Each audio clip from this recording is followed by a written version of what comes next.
When you finally stop chasing her, the silence doesn't just hit her, it exposes her. She's not used to being met with stillness. She's used to control, to response, to movement. But when you stop feeding the noise, she hears something she's never heard before, her own reflection in your absence. That silence becomes the mirror she avoids. It forces her to see the power she lost when you stopped reacting. Because now she's not leading the game. She's watching it end. She thought you'd always answer, always explain, always come back to prove something. But when you stopped doing that, her confidence cracked. Suddenly the script that worked on every other man stopped working on you. And that's when she realized you were different. Not colder, just stronger. You didn't disappear to win. You disappeared because peace finally meant more than validation.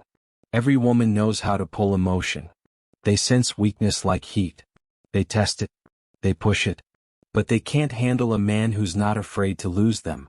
Because that man isn't trying to control her, he's mastering himself. He's the one who understands that love without boundaries becomes slavery. You stopped negotiating your worth in someone else's chaos. You learned that silence doesn't beg, it reclaims. When she texts and you don't reply, she feels it deeper than any argument. Because that silence means she no longer has access to your energy. She feels the loss of your calm, your composure, your validation. You were her emotional balance, and now she has to face the imbalance alone. That's when the weight of what she broke begins to sink in. She wanted power. She got emptiness. Your absence is louder than any message. She replays moments wondering where the switch flipped. She'll blame you first, then question herself. Because deep down she knows, she pushed a man who actually cared into indifference. And nothing scares a woman more than a man who no longer reacts. That's when she realizes she can't reach you with guilt, can't lure you back with sweetness, can't anchor you with memories. You've become untouchable. Not because you hate her. Because you outgrew her. That silence becomes her teacher. Every ignored message, every unanswered call, every quiet moment in between forces her to confront the truth. She lost something real. And not because you were perfect, but because you were grounded. She'll scroll your pictures. She'll watch your stories. She'll wonder how you moved on so fast. What she doesn't understand is, it's not that you moved on fast. You just finally moved right. Because when a man stops reacting, he starts creating. The energy he wasted explaining himself gets redirected into purpose. The hours he spent chasing closure turn into time spent chasing growth. That's the shift that separates men who crumble from men who rise. You didn't just stop texting her. You stopped bleeding energy into a dead equation. And now, the same silence she thought would hurt you, hurts her instead. She hears it every night, echoing between her thoughts. She feels it every time another man tries to fill your place and fails. That's when she learns the truth most never admit. Once a woman loses a man who isn't afraid to lose her, every other connection feels weaker. Because confidence leaves a scar. And your silence, became the one she'll never forget. Fear eats at a man from the inside. It whispers that his worth depends on another's choice. It makes him small. It makes him predictable. That predictability is a lever. People pull levers. They prod again until something gives. If what gives is your center, you've handed over the keys to your own destruction. When you move from confidence to clinginess, your behavior becomes a roadmap. He who begs maps himself to be controlled. Text sent in panic. Excuses offered like currency.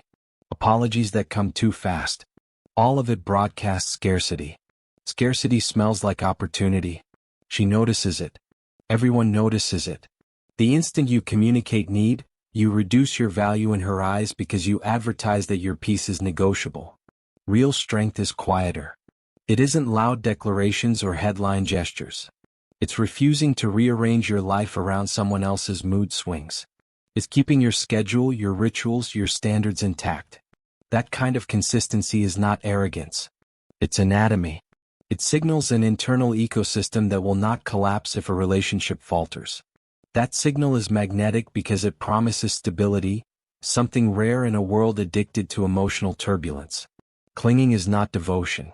It's a deficit dressed as loyalty. True devotion is offered from abundance. It's a gift, not a requirement. If your love requires constant reassurance, it's immature.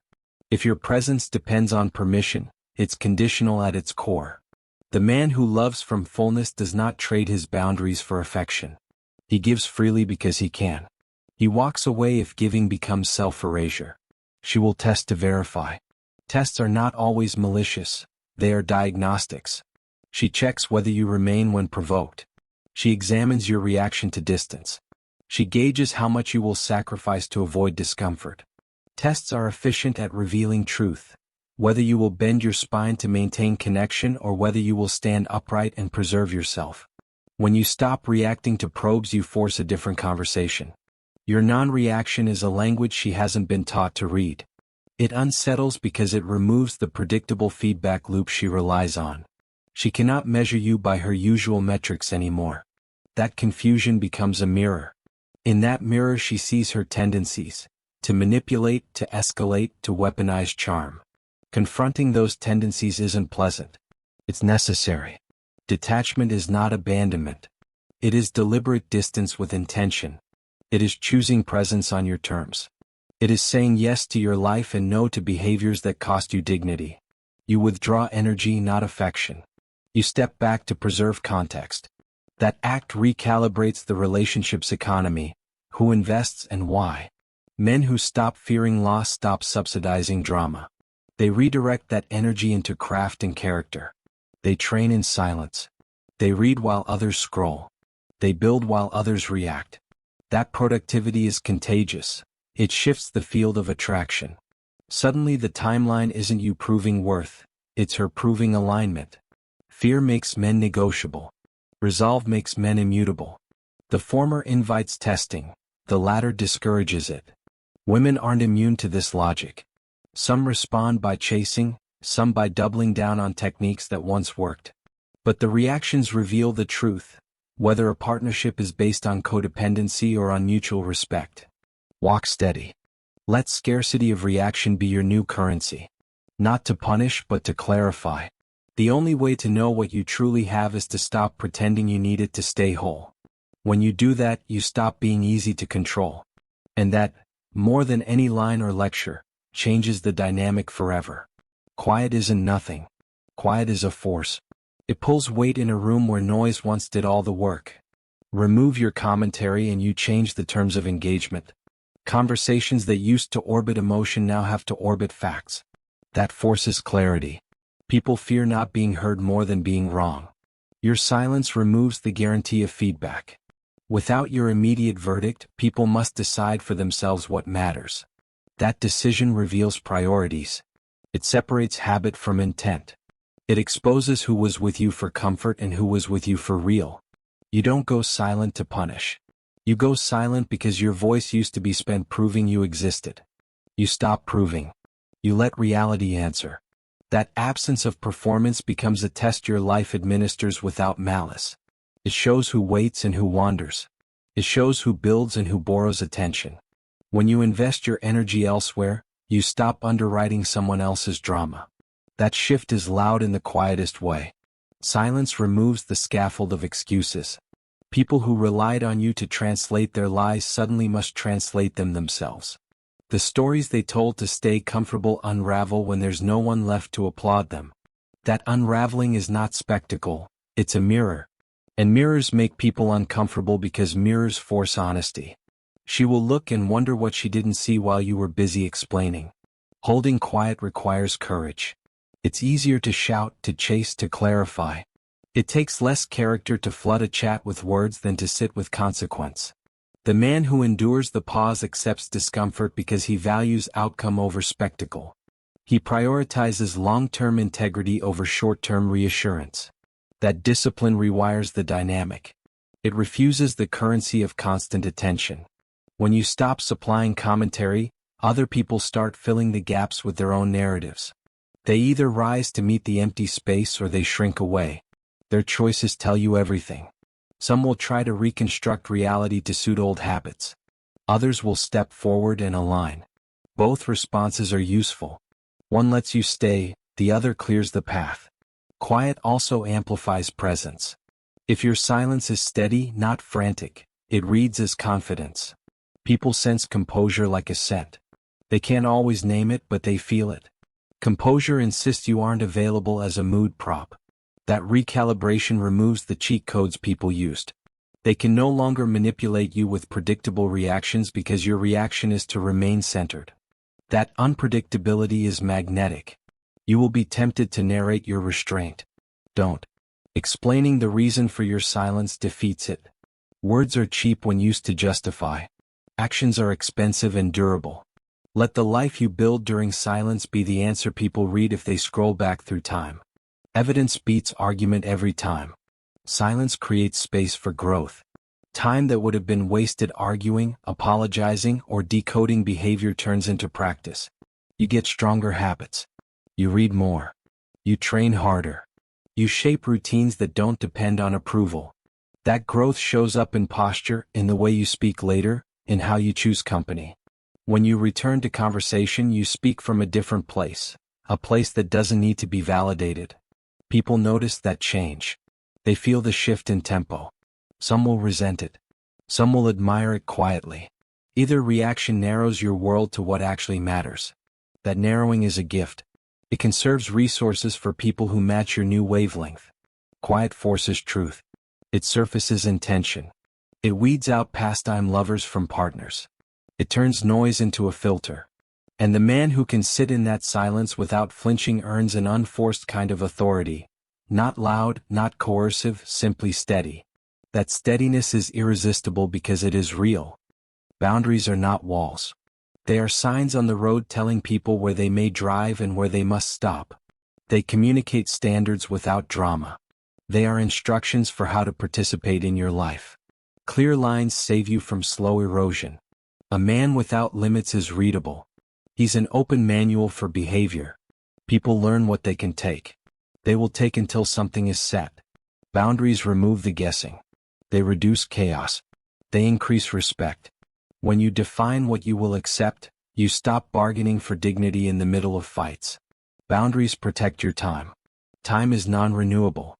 Every minute you spend patching someone else's insecurity is a minute forfeited from your growth. Saying no to a needless argument is not small. It's a reclaiming. When you protect your schedule, you prioritize the person you will become over the comfort of being always available. Boundaries guard attention. Attention is the currency of modern relationships. When you scatter it on demand, you become cheap. When you budget it, you make it valuable. That value makes others invest more thoughtfully. You don't owe constant availability. You owe consistency to your priorities. Boundaries preserve identity. They stop you from dissolving into someone else's narrative. If you rearrange yourself to soothe another person repeatedly, you lose features of your original shape. Boundaries keep your edges. They help you return to yourself after conflict. That integrity is attractive because it signals completeness. People test edges. It's natural. Some tests are subtle. A late message designed to steal your focus, a passive comment meant to provoke. Some are blunt, public drama, ultimatums, deliberate coldness. Tests reveal whether boundaries are real or performative. When you hold your line calmly, tests become meaningless. When you flinch, the testing escalates. Setting a boundary is easy compared to enforcing one. The tough part is following through. If you say stop and then continue, you teach others to ignore your words. Consistency is the enforcement mechanism. Let consequences be predictable. If you set a limit and don't act when it's crossed, you lose credibility. Credibility is more important than comfort. Enforcement doesn't require spectacle. It requires discipline. Remove access when rules are broken. Reduce engagement where values clash. Walk away from situations that demand you shrink. These moves are quiet and decisive. They are not punishment, they are maintenance. Boundaries refine relationships. They filter out convenience lovers and keep genuine partners. People who respect your limits adapt. They match your rhythm. Those who can't will show their true priorities. That revelation spares you future grief. It's better to know early who is compatible than to discover it after months of compromise. Boundaries create demand. When you stop being endlessly pliable, you become rarer. Less predictable access increases attention. That's not manipulation, it's consequence. People rise to standards or they don't. The ones who rise are worth your time. Boundaries require language. Say what you will and won't accept in plain words. Vagueness invites takeover. Clarity repels confusion. Use short sentences. Don't frame them as threats. Frame them as facts about your life. Facts are harder to argue with. Boundaries also need humility. You do not set them to control outcomes. You set them to protect your capacity to love without losing yourself. They are about stewardship, not conquest. When maintained with respect, they allow love to be chosen, not extracted. Boundaries will be resisted. People who profit from your pliability will complain. Let complaints be signals, not obligations. A complaint without change is noise. Don't trade your peace for someone else's grievance. Teach people how to treat you by being consistent. If you never change the rules, people adjust quickly. If you keep changing them to soothe temporary discomfort, you teach instability. Predictability in enforcement breeds respect. Respect breeds safety. Safety breeds deeper connection. Boundaries are the architecture of a disciplined life. They protect the work you must do. They protect the person you aim to be. They allow you to love without disintegration. If you want to be unforgettable, start by being unnegotiable about who you are. She will prod you to find out what you are made of. A test is not an accident. It's a probe launched to map your limits. It might be small, a delayed reply, a sarcastic remark, a silent hour. It might be big, a public scene, a sudden demand, a deliberate withdrawal. Whatever form it takes, it's a question. Will you break or will you hold? React and you hand her a lever. React and you teach her where to pull next time. React and the pattern repeats until you are predictable. Predictability is the enemy of respect. Predictability is the map manipulators use to navigate your heart. The correct answer is not drama. The correct answer is measured. Measure your response by standards, not by emotion. Standards are the thermometer of your character. When you measure up, your actions become a language everyone understands. No speeches. No justifications. No pleading. Just calmly enforced rules. Tests reveal intent. They aren't moral accusations, they are diagnostics. She is not always trying to wound. Sometimes she needs to know you will remain upright. Other times she's looking for leverage. The behavior looks similar but the motive differs.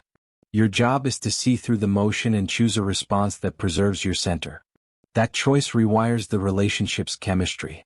Hold your position and the test loses its teeth. Hold your position and her options narrow to truth or retreat. Hold your position and you begin to filter people by reaction, not by words. Words are cheap. Reactions are currency. Watch where she spends it. Do not confuse composure with indifference. Composure is active. It requires internal work. Sleep, discipline, purpose. You don't shrug because you don't care. You stand steady because you value the trajectory of your life more than temporary satisfaction. That discipline is visible. It shows in the way you carry yourself, in the tempo of your speech, in the decisions you refuse to trade. When tested, respond with consequence, not with noise. If someone steps over a line, make the consequence predictable and enforce it without theatrics. If someone withdraws, let them have space to return with intention, not to reclaim old access. If someone lies, remove factual support for the fiction.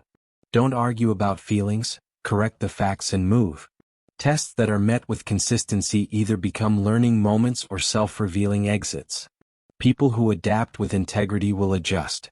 They'll recalibrate and meet you on the ground you've set. People who don't adapt will show their priorities clearly, and you'll be spared months of misaligned effort. That clarity saves time, heart, and energy. It's brutal but merciful. There is power in being the man whose responses are predictable only in their integrity. You become a reference point for seriousness. You attract those who can reciprocate with honesty. You repel those who need an emotional puppet. That's not loss. That's triage. Tests will continue. Life does not pause because you grow. But your reactions will change. You will answer less to panic and more to principle. You will trade frantic proof for long-term presence. And in that trade, the game itself changes, for everyone involved. Stability changes the rules. Drama grabs attention like a flare, it burns fast and vanishes. Stability is the quiet force that holds the map while the world rushes past. It doesn't scream to be seen. It simply endures, and endurance becomes magnetic. Most people mistake chaos for chemistry. They equate loud fights and frantic makeups with heat. That's a false currency. Heat fades. Gravity stays. When your emotional center is steady, you stop fueling short-term excitement and start producing long-term gravity. People who live in storms are addicted to volatility.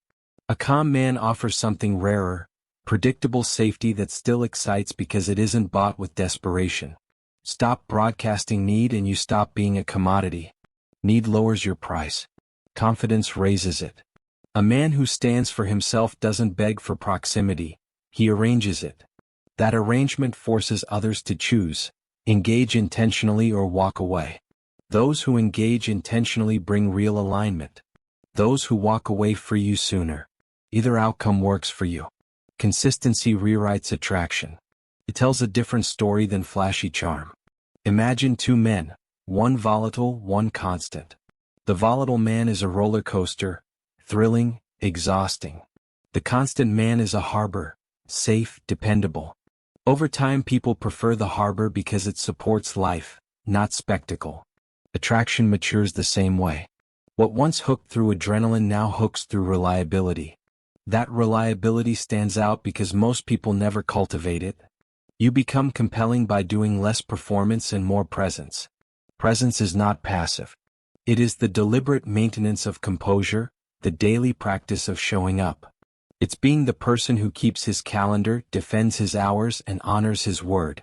That architecture of living speaks louder than any compliment because it proves capability. Proved capability is attractive in every arena: work, friendship, romance. When you remove the frantic chase from your behavior, people must reevaluate their assumptions. They expected to push buttons and watch predictable moves. When those buttons don't work, they must either adapt or invent new strategies. Adaptation leads to genuine respect. Invented strategies lead to exposure. That exposure saves you time. It spares emotional taxes you don't owe. Stability doesn't eliminate desire, it reshapes it. It invites a different kind of curiosity. Instead of wondering how to provoke reaction, people begin to wonder how to belong. That curiosity is deeper and slower, but it's more durable. It draws partners who can match steadiness with depth. It chases away those who only wanted access to volatility. You don't withhold warmth to create mystery. You withhold frantic reaction to maintain standards. That distinction matters. Mystery is a byproduct of composure, not its strategy. When you embody calm competence, you create space for others to come closer on terms that actually work. They either grow into that space or they drift out of it. Both answers are useful. The gravity of a steady man changes social economics.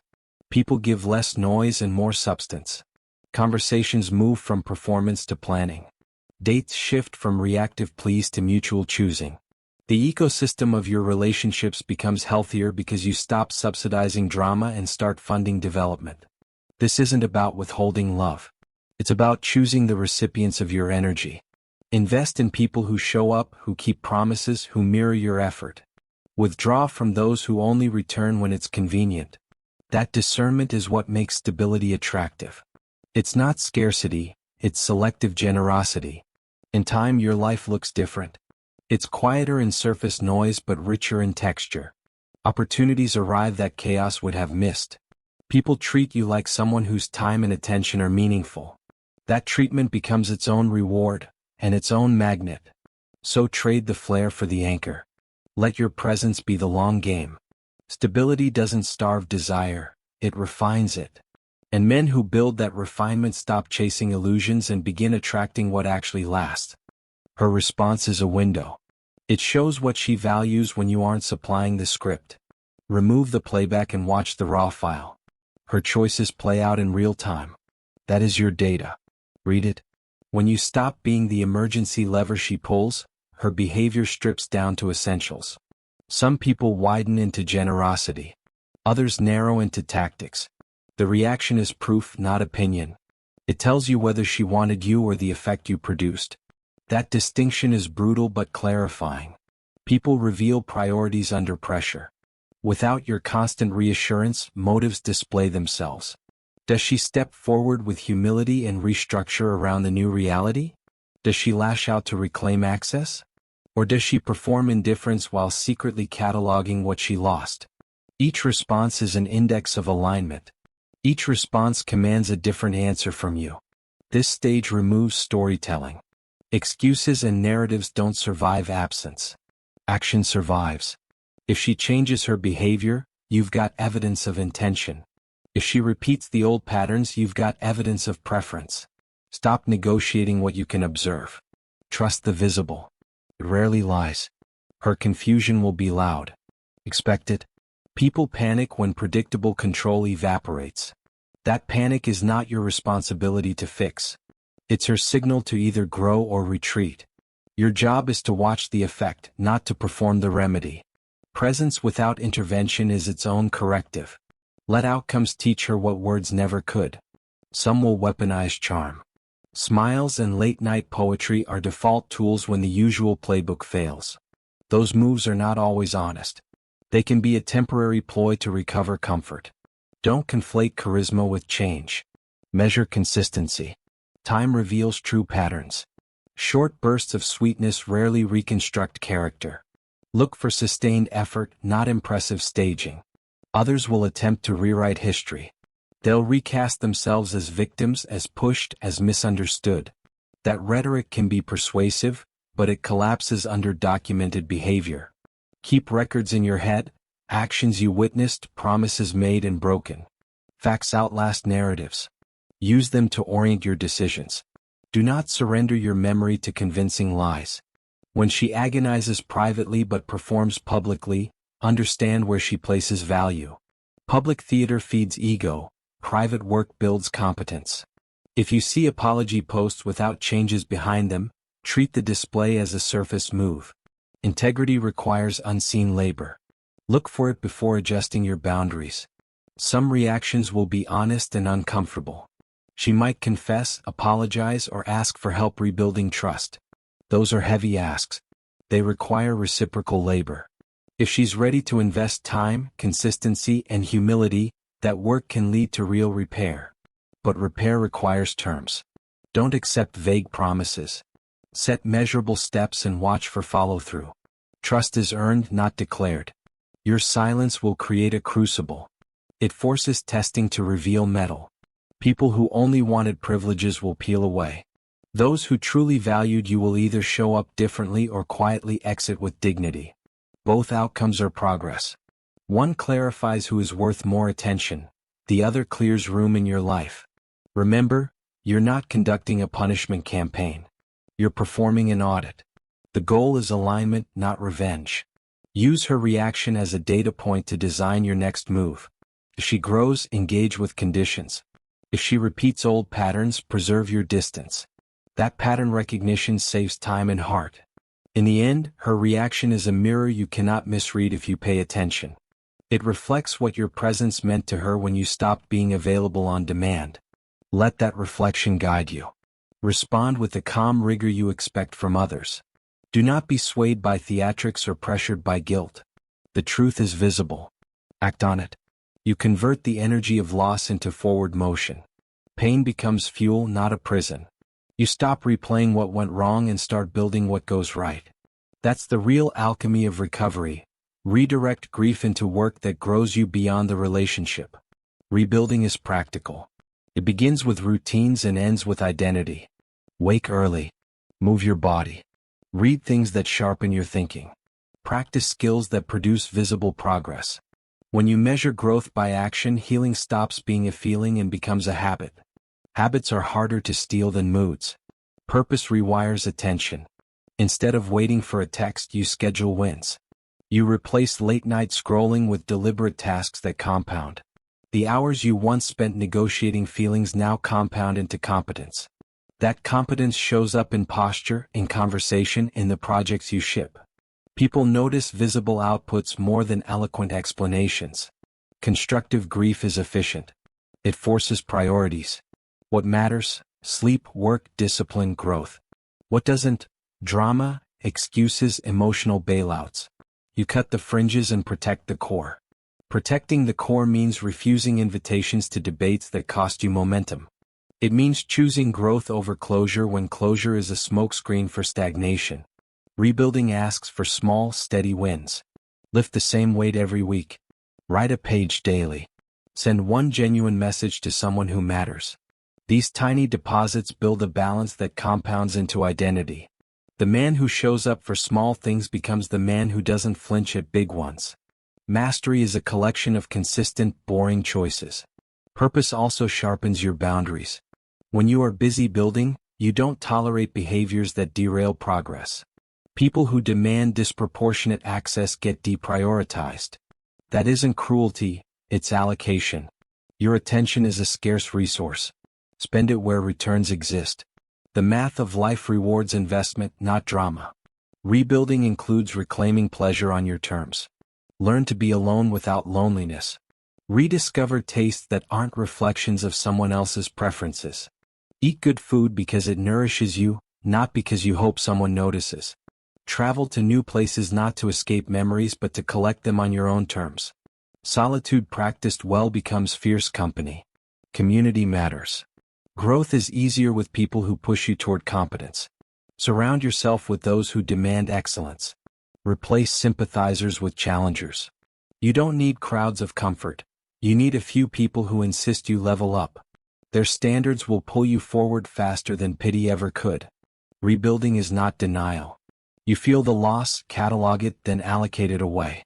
You honor the lesson without living in its shadow. That means making concrete changes. Remove triggers, adjust routines. Create friction that prevents regression. Design an environment that favors the version of you want to be. Environment is habit's co-conspirator. Work becomes therapy. Not in a manic productive avoidance way, but in disciplined creation. Build with intent. Finish projects. Ship work that stands without apology. When you create, you externalize progress. The visible artifact of your effort proves you're moving. Proof silences doubt faster than any motivational speech. Rebuilding redefines success. It's no longer measured by external validation but by internal standards. Did you keep your word? Did you honor your schedule? Did you choose progress over panic? These questions replace petty scoreboard thinking and give you sustainable metrics. As you grow, your magnetism changes. You stop attracting the same dramas. You draw people who respect labor and integrity. That shift is quieter than a comeback story but deeper in effect. It removes noise and increases signal. Ultimately, rebuilding is a refusal to make loss your identity. You become the author of the next chapter instead of a footnote in the past. The man who rebuilds with purpose doesn't just survive heartbreak. He uses it to create a life that would have been impossible otherwise. When she comes back, don't let nostalgia steer your judgment. Memory is soft, reality is sharp. People return for many reasons. Loneliness, habit, convenience, regret, and not all returns deserve welcome. Assess motive before opening the door. Is she apologizing to heal or apologizing to calm her guilt? Is she offering work or merely offering words? Words can be cheap medicine if they're not backed by behavior. Ask for labor, not theater. Know what you'll accept and what you won't. Set terms before you engage. If she asks for another chance, require specifics. Consistent presence, verifiable changes, timelines tied to actions. Vague promises are the same loop dressed in new language. Demand clarity. Demand evidence. Don't confuse effort for transformation. A surprise dinner or a heartfelt message doesn't rewrite months of pattern. Real change shows up in small, boring moments. Punctuality, follow-through, the ability to apologize without justification. Look for repetition, not spectacle. Remember that you are not a fallback plan. People often return because alternatives fail. If she seeks you as comfort when other options falter, that's not alignment, it's consolation. Your life shouldn't be someone else's safety net. Healthy returns are mutual, not salvage missions for her ego. Guard your center. Reentry conversations are heavy. They can trigger old instincts to fix and to forgive. Pause before you act. Let the dust settle so you can see patterns without emotions fog. Decisions made in the heat of reunion often recreate the same mistakes you escaped. Treat reconciliation like a contract. Define boundaries, consequences, and checkpoints. Agree on what constitutes progress and what will trigger a reassessment. Put time limits on the probation and metrics on accountability. This isn't cruelty, it's protection of what you rebuilt. Watch for relapse behaviors early. If she reverts to old manipulations, don't tolerate slow erosion for the sake of peace. Peace bought by surrender is temporary. Preserve your standards by acting swiftly when terms are violated. Consistency in enforcement keeps new promises real. If she brings courage, humility, sustained effort, and willingness to accept discomfort, consider calibrated engagement. Rebuilding requires both parties to tolerate inconvenience and to choose long-term value over immediate comfort. That work looks a lot like patience and honest conversations that are messy and repetitive. Do not let romantic language replace structural change. Sentimental speeches can soothe but rarely solve. Change is a sequence of small decisions across weeks and months. Track behavior over time and prioritize those who demonstrate reliable improvement, not merely emotional intensity. If you decide not to re-enter, do it cleanly. No ambivalence. No half-doors. A clear boundary respects both of you. Dragging someone along with mixed signals only prolongs harm. Offer closure without debate when you know the attempt isn't authentic or aligned. If you choose to try again, protect your progress by keeping parts of your life inviolable. Maintain routines, commitments, and non-negotiables. Let the relationship fit into the life you've reconstructed, not the other way around. That reverses the old dynamic where you folded yourself to maintain connection. Be honest with your future self. If the history shows repeated patterns, the odds are against spontaneous reinvention. Don't rewrite your future based on nostalgia. Use evidence as your compass. Let actions, not apologies, guide you. Finally, understand that her return is a test for both of you. It's a test of whether she can change and whether you can forgive without losing yourself. Participate only if the answer is yes on both counts. If not, walk away with the same calm you used to leave, steady, sovereign, and unshaken. You become the place you once looked for. You stop depending on someone else to validate your mornings, seal your nights, or define your worth. That shift isn't flashy. It's invisible at first. Then it becomes everything. Build your life so it doesn't wobble when people leave. Make decisions that outlast moods. Show up to your own standards with the same consistency you once gave to another person's approval. When your center is internal, relationships become additions, not anchors. This work is boring and sacred. It's the small insistences repeated until they harden into habit. You pay attention to sleep, movement, and what you read. You keep promises to yourself. You answer to goals, not to guilt. Those disciplines accumulate into a presence that doesn't need applause. Sovereignty isn't about shutting people out. It's about refusing to dissolve into them. You can love without losing edges. You can be generous without being unguarded. You can be tender without turning tenderness into a binding contract. That balance is the thing most people mistake for indifference, until they meet it and can't forget it. Anchor your value in competence and character. Do the small, practical things that make a life run. Pay your bills, finish your projects, hold your time sacred. Competence creates dignity. Dignity repels exploitation. When you run your life like an enterprise, you're harder to control. Practice emotional accountability. Feel your stuff, name it, and move through it without dragging others into the plumbing. Own when you err. Fix what you can. Learn without self-flagellation. Emotional maturity is less about having no feelings and more about directing them without drama. Hate the idea of bargaining for love. If someone's presence requires you to trade away core values, that's not a relationship. It's a transaction. Walk from deals that ask you to surrender your identity. Walk toward connections that add value without asking you to disappear. Let solitude be a teacher, not a sentence. Use alone time to cultivate taste, skills, and muscle, physical and moral. When you are comfortable being alone, you are never lonely. Loneliness is a temporary state. Solitude is a tool. Use it to draft the life you want to inhabit. Surround yourself with people who raise you. Seek those whose standards are higher than your excuses. Keep company with people who demand accountability, not sympathy. Critique from a peer who expects better is more valuable than comfort that keeps you stagnant. Set your attachments intentionally.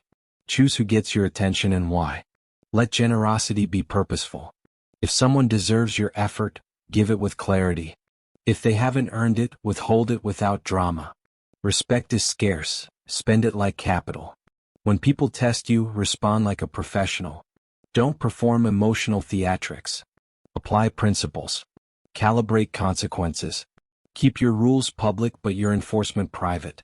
Consistency is the language that teaches others how to behave. Remember, growth is not a trophy. It's a baseline. Once you reach it, you don't lower it for nostalgia. You keep the standard because it protects everything you've rebuilt. That refusal to regress is the real power move. You will lose some people. That's inevitable. Let the losses be filters, not failures. The right people stay or return as contributors to your life, respecting the structure you've created. The wrong people leave quietly or loudly, either way you move forward. Your life becomes proof, not plea.